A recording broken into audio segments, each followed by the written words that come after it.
condizioni di tempo spiccatamente instabile sulle nostre regioni con fenomeni localmente anche intensi. Vediamo il dettaglio.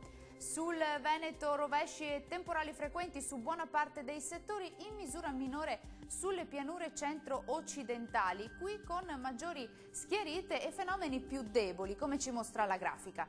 Temperature massime intorno ai 17-21 gradi, valori minimi attesi tra i 13 e i 18 gradi circa. Andiamo ora a vedere che tempo farà sul Friuli, Venezia e Giulia.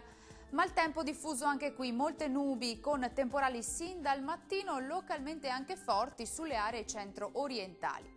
Temperature massime sui 19-22 gradi circa, minime attese tra i 14 e i 19 gradi.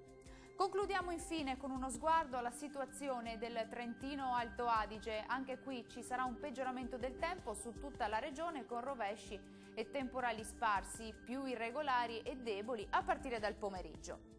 Temperature massime sui 20-21 gradi, minime attese tra 11 e 14 gradi circa. Il mare sarà generalmente poco mosso, i venti moderati meridionali localmente deboli sulla laguna di Venezia. Dal meteo di Antenna 3 per ora è tutto, arrivederci!